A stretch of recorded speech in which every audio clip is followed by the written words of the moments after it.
On behalf of TechPACT, I welcome you to this webinar, which is part of the TechPACT Equity for All research series. TechPACT envisions a world where anyone with a passion for technology has the opportunity to succeed.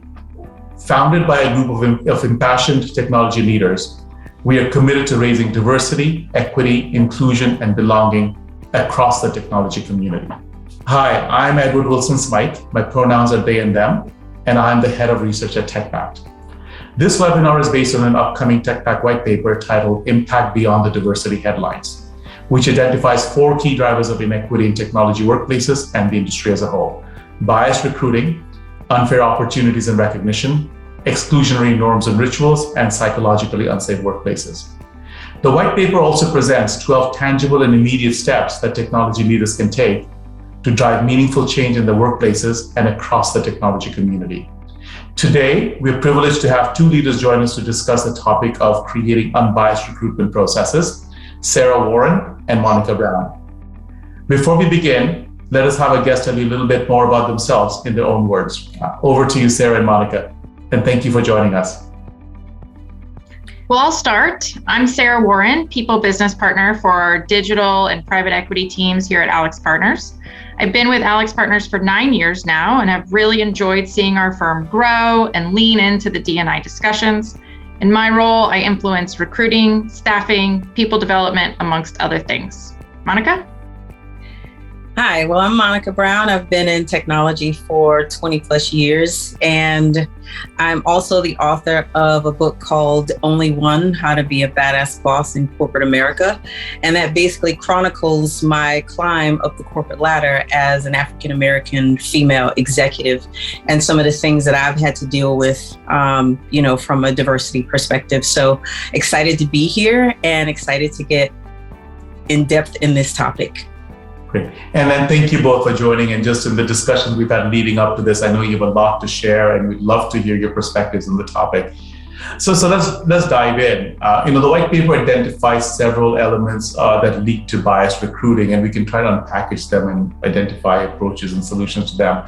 But from your perspective, could you let us in the audience know of your personal experience where you may have experienced a recruiting process that you felt was unbiased or was unbiased, or stories where you have come across other people that have faced a recruitment process that had biases built in? So we can start with that, and then we can go down unpacking various elements of that bias. I can chime in. So I feel like my role has been significant in the recruiting process, especially coming into a leadership role. A lot of the external recruiting houses that we've used to hire, I've literally pushed back on resumes to say that all of the resumes have been the same. They've been the same profile, the same people, and pretty much asked them to go back and dig into their vault of possible candidates to make sure that they're presenting a diverse candidates that we could choose from.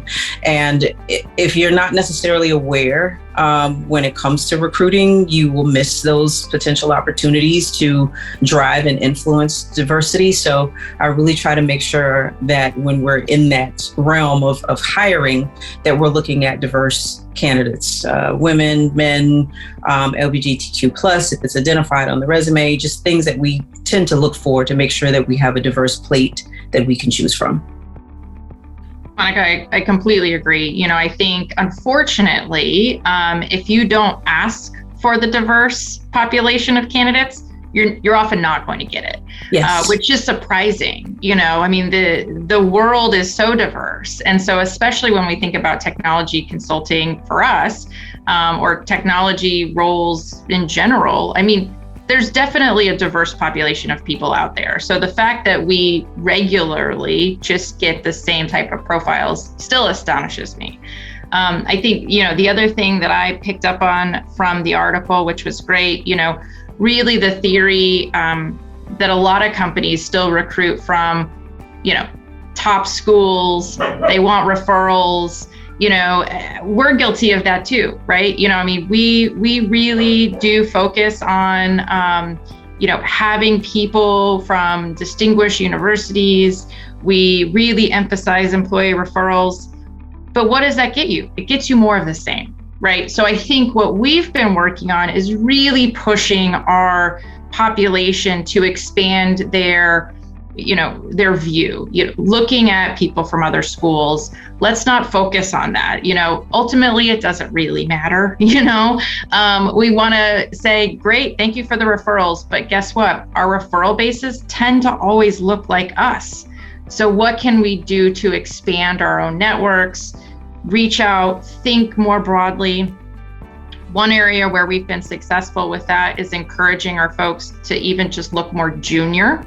There does tend to be some more diverse talent in some of the more junior levels within, our consulting world, but it's definitely a challenge. And I think it's one you really have to be, you have to lean in and you have to be mindful of it. So Sarah, you mentioned something really interesting. And Monica, you're absolutely right. I mean, the world is a very complex and varied place, and there is no shortage of people, of talent, of any identity out there. We just need to look for them. And Sarah, you mentioned a very interesting point about looking for people that may be earlier in the career, because just demographically, every generation is progressively more every generation in STEM is progressively more representative of society. Exactly. Yep. Good thing. One of the things we've noticed is, the language in our resumes tend to just scare off or exclude a lot of people. And we're talking about gendered language, rock stars and, rainmakers and, work hard, play hard and everything else. And the other thing we've noticed is that, a job requirement, we have 20 requirements. Some people will apply if they meet 7 of the 20 and then try and convince their way in. Others will not apply unless they meet 20 out of the 20. And you can guess which group falls into which group there. So what do we do to address those kinds of challenges, even if there are qualified people out there, in terms of resumes that just turn people off, or that initial hesitancy to say, for younger candidates, this is a stretch, but let's take that stretch because other people are. So any perspectives on that in terms of what you discussed? I can chime in again. So definitely perspective around making sure that internally what we use now is an actual application when we're putting together the job description. And in that application, it helps us to understand if the job description that we created is gender biased, or even classism, or ageism, or anything that you want to say. And it makes sure that you have to have a score of 90 or above for the recruiting team to even post it. So those things are put in place before we even get to the point of actually getting out into the world, to make sure that we're not subconsciously deterring any group from applying. We know that from several studies that women tend to be harder on themselves than men. It is a known fact that we want to check off all the boxes, right? We'll see one and be like, oh, I don't have that one, I'm not going to apply. So one of the things that I try to do, especially in my mentoring and speaking engagements, is encouraging women to be confident in the schedule, in the skills that they have, and then also relying on the fact that they have the ability to learn and grow. So if you don't have 1 or 2 of them, what about you doesn't let everybody know that you can acquire those skills once you actually go through the process and get the job. And we know men don't necessarily do that. And, again, studies show that. I'm not just saying that. That's just how it is. So it's really having the conversation, making sure that it's not something that's taboo, and that in every opportunity where you interact with women or somebody that may be older, LGBTQ+, or even men, that you encourage them that just because you don't have all of those things doesn't mean that you can't acquire them, and that you don't have. Just be confident in your ability to be able to learn and grow, even though you may not check all the boxes. So those are just a few ways that we try to make sure that, at least internally from a corporate perspective, we're holding ourselves accountable for the wording and how we're presenting, and making sure we're not deterring anyone from applying just by the way the job description has been created. Monica, I love that example, and we've used similar programs here at Alex Partners as well. Now it's been probably 4 or 5 years since we've run our job postings through them, so likely they could use a refresh, but I was blown away by the tool when I first used it, because it was fascinating to really see just how nuanced some of the words can be. So Yes. I think that's amazing. Very common words too, right? Very common words yeah. that you wouldn't necessarily suspect that could potentially create like this thought in someone's mind that they're not qualified for the role. So yeah, I love the tool. Yeah. And then the other thing, your example of women often not applying, for jobs where they don't meet a lot of the requirements. This has happened to me more than, one occasion here at Alex Partners, where people, will have this posting. In consulting, you only have like a few levels, right, that you can actually fit into. So it's a little bit different. They're, broad levels. And I remember even recently a woman, she had applied. I can't remember if she applied or we reached out, but she saw the job description. Nonetheless, she responded saying, I don't think I'm qualified for this role.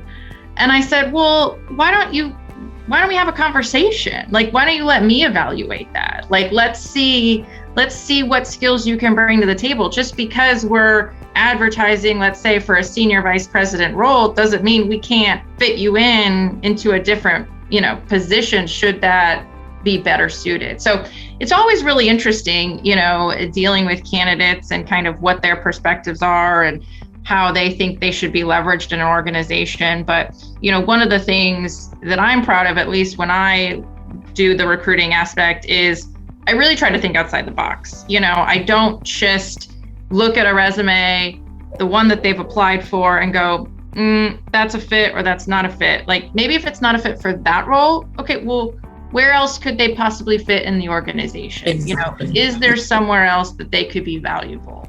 And I know not everyone does that, but I think it's a mark of a really, healthy organization when you can have some kind of flexibility there. And then Sarah Monica, to that point, this comes up over and over again. We talk about three things. So this, this small network of who do you know, and the people we know are typically people like us. I mean, that's just human nature. That doesn't have any malice around there. The top schools bias, or the last one about with the qualified candidates be reluctant.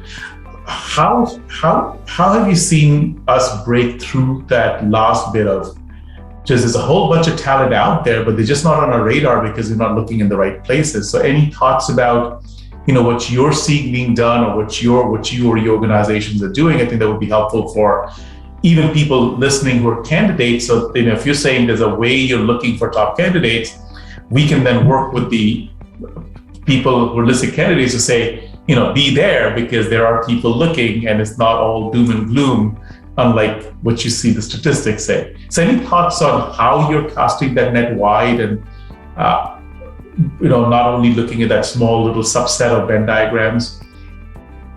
Well, I'll start. I think one thing that I would always encourage folks, especially if you're open to being contacted by a headhunter or external recruiter, like more passively, right? Keep your LinkedIn bio updated. There are so many times where I'm looking at people's LinkedIn profiles and I honestly have no clue what they do. It's very vague. It's, limited information. I stumble across them because maybe they have some of the keywords I'm looking for, but it would be really beneficial for folks just to expand upon, what their skill set is, what they're doing in their day-to-day jobs.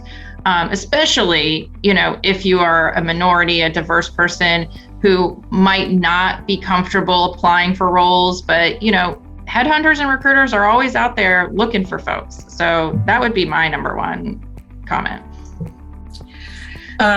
Agree 100%. I am such an advocate for LinkedIn. I can't say that enough and reiterate that. So Sarah, you were spot on with that. In addition, I'm a product of a historically Black college and university. So I feel like the HBCUs really don't get the attention that a lot of the other universities get. So in every organization that I'm participating in as an executive, I make sure that we participate in the college recruiting process for those historically Black colleges and universities. There's a lot of diverse talent that gets overlooked just because it doesn't have those colleges don't tend to have the same amount of money, or they're not on anybody's radar specifically because they don't know that there's a whole community of HBCUs out there. So I really try to make sure that those schools get recognized. I really try to make sure that we're attending homecoming events, college fairs, if there's an opportunity to visit and actually set up, an area where we can talk to students for certain events. Those are the things that I really try to push for, in addition to also the mentoring community, because I mentor several young women and men, and making sure we tap into their network as well. So not only am I mentoring that one person, I'm encouraging them to bring their cohorts or their people into the fold, and via LinkedIn connecting or introductions, just to make sure that if there's anything that comes available that may fit their profile, I already have an active connection with someone that I can reach out to and ask them if they would be interested in the role. So it's just looking beyond what's already in the box and kind of jumping outside of the box to some, less popular ways of recruiting talent. And it's proven to be extremely beneficial every time I've done it. Monica, if I may just ask you a question related to that. So one of the challenges in some industries are that there is a lot of investment that goes in by companies at the top, so whether it's the top MBA school, the top engineering schools, in preparing those candidates for getting through the interview process more successfully. So, to some extent, we're all low-grade Lori Loughlin's. We are all helping some people more than others. So you talk about mentorship. How can that be used, or how can other things be used to bridge that gap? That there are exceptional students from multiple universities that may not have that institutional base. You talk about HBCUs, absolutely, but there are also students that come in from foreign universities where we do not have the same coverage in terms of recruitment, but the exceptional students that are applying. Either one of you, could you suggest how can we help bridge that gap so that more people are on an even footing, as opposed to being on third base already when the when the game starts? There are several organizations out here that focus on less privileged students who you could absolutely tap into and partner with as companies. I've done several speaking engagements to multiple places like that. And as a result of me just getting up with my face and my gender, after I'm done, I have a line of people ready to just have a conversation. And I take every single one and I connect with every single one. And then based on the follow-up, try to make sure that there is a direct line of communication. It's a tough one because you actually have to, like Sarah said earlier, and I believe I mentioned as well, you have to be aware. And when you're aware, you are in a position to go out and seek opportunities that probably won't necessarily be something that is traditional or of the privileged few that have the ability to go through these classes and be prepared. And to me, if you focus on them, no disrespect to them, but if you focus on them, you're still getting more of the same, and you're not helping that diversity pipeline to grow a change very much. So it's really actively seeking out those organizations, seeking out opportunities to be in front of these students, because most of the time they don't get the same advantage of having speakers wanting to come and speak in front of them at these schools. They're lacking that because they're not really visible or known. So it's up to us, again, as influencers and people who are aware that these things happen, to proactively seek out opportunities to be able to speak at some of these different organizations or colleges or whatever events where we can tap into a more diverse candidate pool. Sarah, your thoughts on this? I agree. I think that's a hard one. And I think it takes someone having the interest, the desire, the time, to go out and do all of that.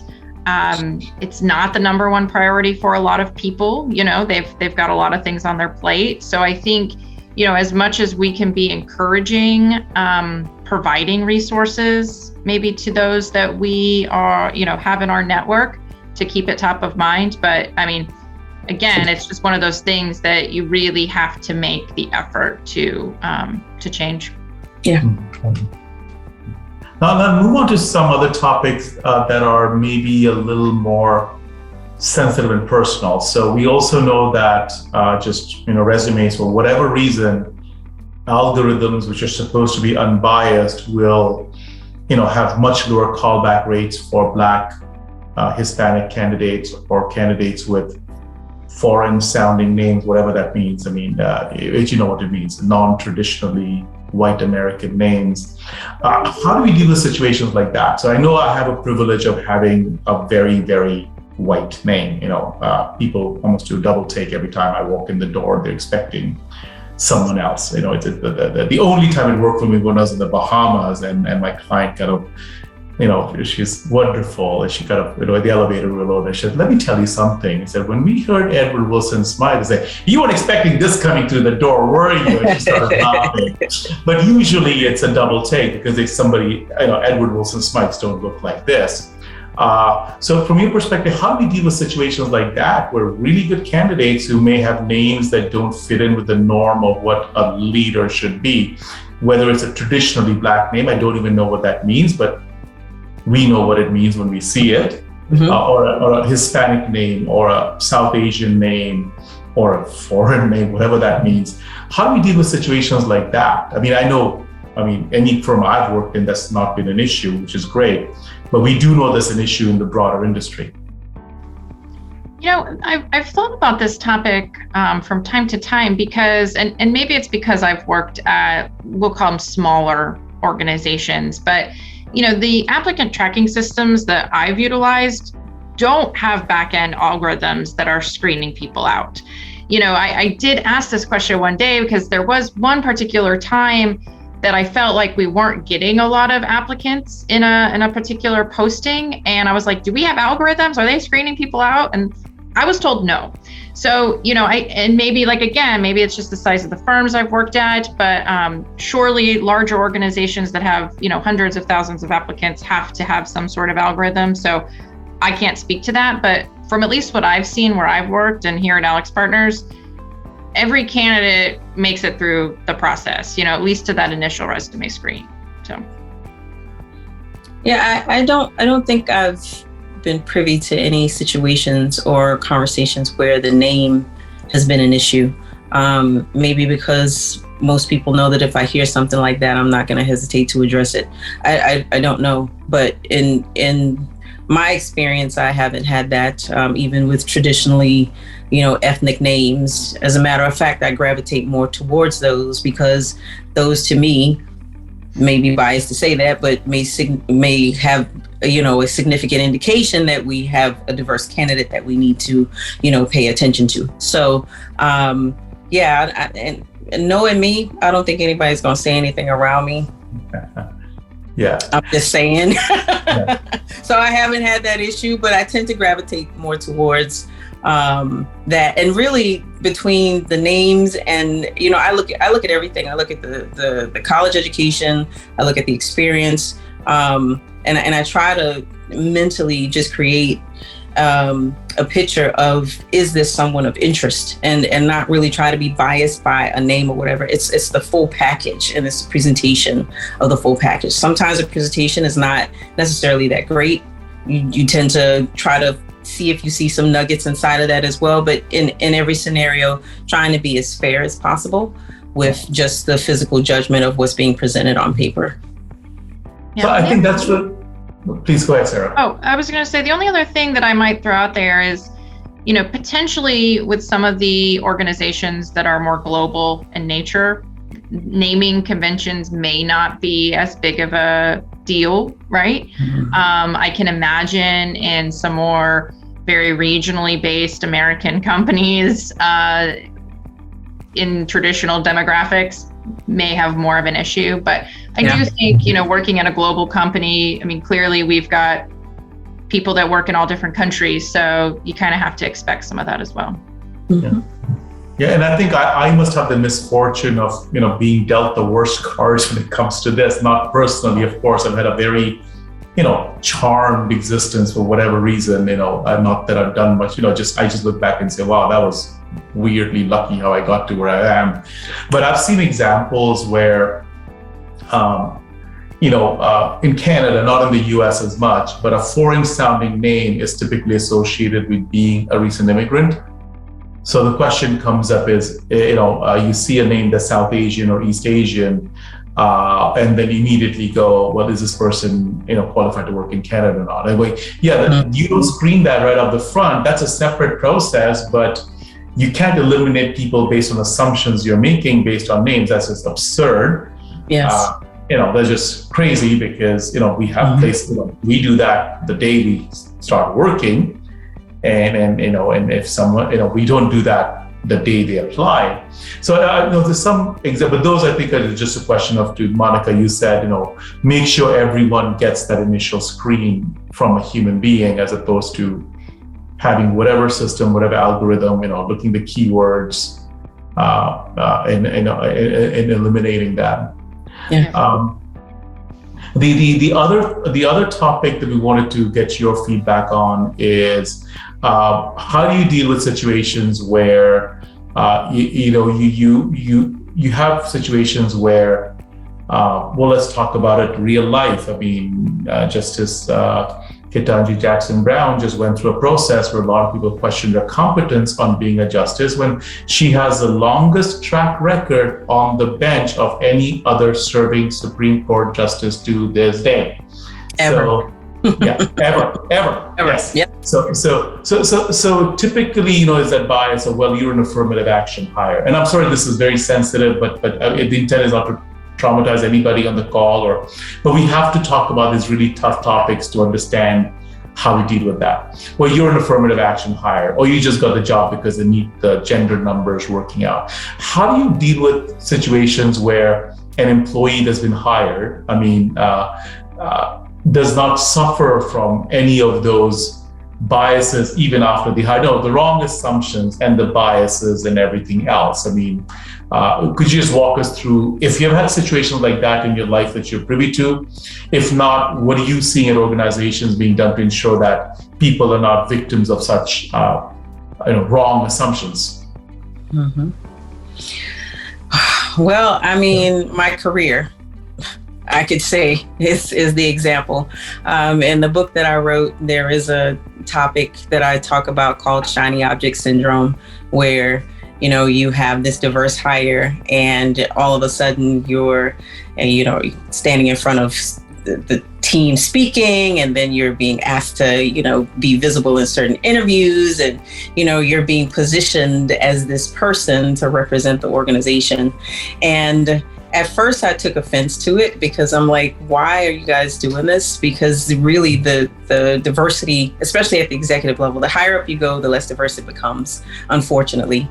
And my face has been one of one on many org charts when those org charts come out about the executive. And I'm sitting here taking offense to that, and then realized somewhere in my career that I needed to use it as an opportunity. And that's when I started using the fact that I am the only one, which ended up being the title of my book, as a huge platform to show the lack of diversity within the executive space. So I would say to anyone who's experiencing that, feeling of being a diverse hire or something like that, use it as an opportunity to shine a light on the lack of diversity within the hiring practice, and show that it will show that you're aware that, okay, I'm one of one, or one of two.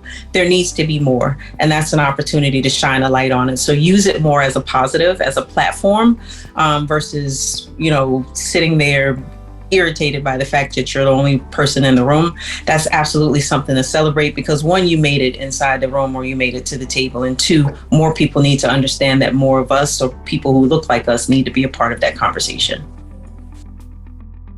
That's a great story, Monica, and I love your perspective. I don't have any personal stories myself, where it's impacted me, but I will share that, I know I've heard stories similar to yours, Monica, where people are one of only, or one of a few, and they feel like they have the weight of the world on their shoulders, to kind of increase diversity or whatever it might be, right? I will say we did have kind of a really fun example this summer at our firm global team meeting. We did a presentation on our digital offerings for the whole firm to see. And what was interesting was there were 5 women managing directors up on that stage, all representing our digital practice. And people were shocked. They had no clue that we had these, wonderful women as part of our practice. And it gave a lot of people goosebumps. It was like, look at what we are doing. They are few but mighty, and it was impactful to see them speak and have all the knowledge, same knowledge that any man would have, if not more, right? And it was just a wonderful, wonderful sight to see. So I think, there's something to be said for embracing that, because I'm sure at some point in those women's life as well, they may have thought similar to you, Monica. But, it takes courage and bravery to really kind of stand up and be vulnerable and say, I'm a leader, I'm here, listen to me, I've got great things to say. So. Absolutely. And Sarah, that's so powerful for any other employee that's a new hire or 5 years in the career to watch those role models. And I used to be the person, for whatever reason, I said, I will never be in an organization where I'm the only one like myself. So which means that as non-binary person of color, I would pretty much be unemployed. But what I've increasingly found is what both you and Monica said, there's a lot of power in being the only one, or being the only two, being the only 7, or whatever it is, and using that to drive change. Because I've come around to a very different point of view as I've grown, but also listening to people, leaders such as you, sharing experiences like that. That's really powerful. We have about 10 minutes left to a recording. I'll probe on one topic, and then we go into the last question, which would be really important for a lot of people listening to the webinar. What are we doing? What can we do to make processes more fair in the future? So we've also seen, in recruiting situations like we will start at the beginning, the friends and family, the networks, etc. Now, typically, a network referral from an executive carries a lot more weight than a network referral from someone like me. So how do you deal with situations, and maybe this is not happening in the current organizations, I know, Sarah, it's not happening in ours, but it happens in places. How do you deal with situations where you get a tap on the shoulder and say, hey, Bob's a really good guy, he plays golf, he went to Ohio State, he cheers for the Buckeyes, I don't see a job, I haven't seen any of those in a job description. In a sport team you cheer for, college you went to, but those are things that are typically talked about, right? Great family man, or whatever else. How do you deal with that and create that awareness that those are not what lead to success, or those are not what the job even requires? Are you cheering for a football team? I again be unemployed. I don't really care about American football since Dan Marino retired, and just because I thought he was really attractive, nothing else. So well, Edward, that is a tricky one, because I have seen it happen, and I always kind of chuckle to myself, where even it's always some random person. It's like the neighbor of my friend's son, football coach, right? Similar, right? And I think you have to do what's depending on the politics of the company, right? So certainly entertain it, have a conversation, depending on what role, position is open, how do they stack up against the others? And then really, I think for me, we have a really strong managing director who has adamantly said, she wants to see a diverse slate of candidates for every person that we hire. So, if there's not a diverse slate of candidates, then maybe we don't hire. We're not just going to make the offer just because someone in a leadership position said we need to. So, I think it takes somebody to really put that directive out there and to hold firm on it. But truth be told, sometimes you just have to play the game a little bit too. Thank you for the referral. I'll take a look at it, but the proof is always in the pudding. Great. I know several great family men and women who don't necessarily qualify for the role that I'm hiring. So that's not a checkbox for me to say, oh my God, this is the person that I need to bring on. Let's see what the requirements are. Let's bash the requirements against the experience, and then let's see if it's a good fit. I appreciate the additional context, but at the end of the day, that's not necessarily what's going to get the job done. So thank you. I'll entertain it and I'll let you know, basically. Yep. And since we are recording this, we play that back. I'll actually literally make that my ringtone, or my voicemail in case I get like that. Now this is really great advice. So going to the last part of the discussion, what are you as leaders doing to affect some of the changes to see we do cast the net wide enough to representative group? We do eliminate some of the biases across the process. We give everyone as equal a chance as possible. And then what suggestion would you have for other leaders that are either on the journey or contemplating, taking that journey to create a more unbiased recruitment process? So either one of you can start, and then we'll have a discussion off each other. Well, for me, I'm just not going to be quiet. That's my thing. I have enough experience as a person who's been biased against, and I have enough experience as an advocate for not being biased. I will continue to speak out. I will continue to write my story. I will continue to share my story, mentor, hold people accountable for hiring practices, and just making sure that in every opportunity that I have, I influence in a positive way. As far as making sure that there's a recommendation for other leaders, just make sure that you're aware. I think awareness is something that it just doesn't come when you wake up. You have to, I feel like in some scenarios, proactively seek to be knowledgeable about what's going on and ask questions and not just take things at face value. I feel like depending on the person, if you haven't experienced it or if you don't know anyone who's been in a certain situation, your awareness tends to be pretty low. But if you're an empath like me and you feel everything that goes on around you and you seem like things aren't settling like they should, ask questions, be inquisitive, challenge, make sure that people are being held accountable and responsible for their behaviors within the corporate practice and within the hiring practice. And you'll find, I think quickly that, just your voice is enough to influence the situation. And if one person benefits as a result of that, then we've won.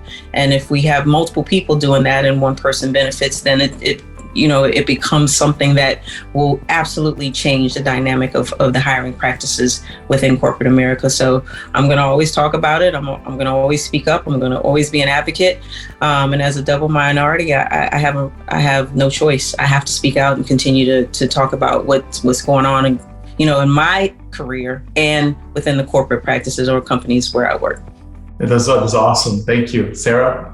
Yeah, I love that response. I think for me, it's a lot about educating the people that I support and that I work with. So really continuing to push on diversity and inclusion education opportunities.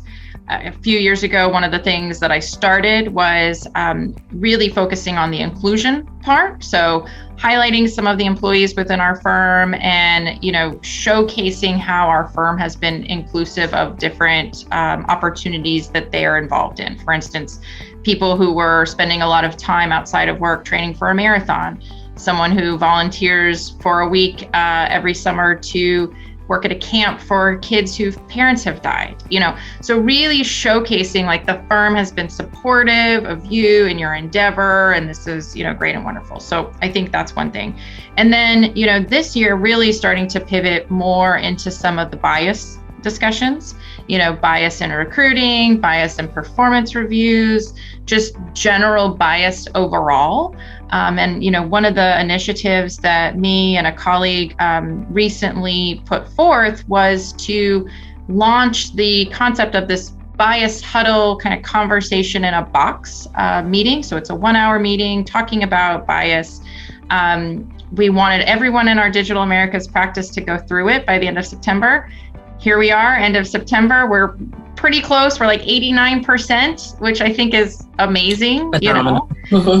So if the very least, 89% of our population now at least know what bias is, right? So they know a little bit more than they knew at the beginning of the month. And I think what's so fascinating and I'm real excited about is the feedback from that series was overwhelmingly positive. People were excited to be talking about it. They want to learn more. They're open to it, which I think is really nice to see. So I think whereas Monica, you're going to speak up and be the advocate, I think that's important, and educating is just as important. So I think those are great opportunities for people out there. Great combination. And it's a sensitive topic. A lot of people don't know how to necessarily approach it. So, by having someone like me speaking out about it, or having someone like you, Sarah, presenting education opportunities, it kind of breaks the barrier a little bit so that it opens up the ability to have the conversation and really be able to, let people know that it's okay and that we need to talk about it. And if we don't talk about it, that's just going to create more of a problem. We have to deal with it directly in order for things to change. And I feel like, with what I'm doing and with what you're doing, with what Edward's doing in TechPACT and everything, these are the things that need to happen in order for us to change the way the hiring practices are going on right now and eliminate that bias as much as possible. Thank you, Monica. Thank you, Sarah. This was an incredible discussion. I think we went into some, very sensitive and personal topics. So thank you for giving us your insights on that. And I'm sure, some of the points about taking a stand, speaking out, educating, challenging processes when you see that, but also holding ourselves up as examples for others. Those are really good points that I think people can take away from this. I do have a personal story. First of all, Sarah, I am one of the 11%, but I'm claiming that I'm a new hire. So, you haven't gone through the huddle yet. All right. Come and get me. I think you know a good amount. But come and get me. Yes, it's just one of those timing thingies, and that is not a priority. It's absolutely an incredible thing that Sarah's leading. The other story I'll share before I end, the personal one. Sarah's the person that recruited me into Alex Partners, and if anyone's gone to my LinkedIn feed, you can see it indexes very highly on social justice. There's very little how to make money as a crypto bro stuff in there, and there's almost no photo of me in a shirt, a collared shirt, so Sarah got a referral from an external recruiter who heard me speaking at a civic justice conference, nothing to do with work. Sarah ran with that. So first of all, we have a recruiter in our ecosystem that attends civic justice conferences. If you don't, how do you get a broader talent pool? Great. Second, Sarah took that, and at some point she looked at my LinkedIn profile and had Black Lives Matter mask on there. My pronouns are on LinkedIn profile. They've been there for 2 years since I came out, a second time in my life as my full identity. And she looked at that and looked at all my posts and said, hey, it's okay. This guy's A-okay. So there's something happening there, which is really great. I'm really grateful for that, because I know a lot of other recruiters would have taken that to somebody and said, hey, what's this all about, kind of thing. So thank you so much. And thank you for this discussion. Absolutely. So with that brings us to the end of our first webinar on Impact Beyond the Diversity Headlines. There'll be 3 others that talk specifically on unequal opportunities and recognition, talk about exclusionary cultures and norms, and finally talk about psychological safety, which is the most important thing to driving equitable and inclusive workplaces. So please, hope you enjoyed this webinar. I certainly did, learning from the 2 wonderful women who were participants here. Please go ahead and download this white paper, which will be on the TechPACT website. If you like, you can also buy the ebook on Amazon. All proceeds go to TechPACT. And one of the early announcements we make is that TechPACT is launching a Connect program for recruitment for representative candidates in digital and technology, where both employers as well as candidates can connect, and in a way that will be free of bias, because we will design the process to eliminate some of the biases we talked about. So please look forward for that announcement as it comes in the next month or so. With that, thank you so much, Monica and Sarah. Thank you for the audience for listening, and we'll talk to you next time on the next webinar. Bye.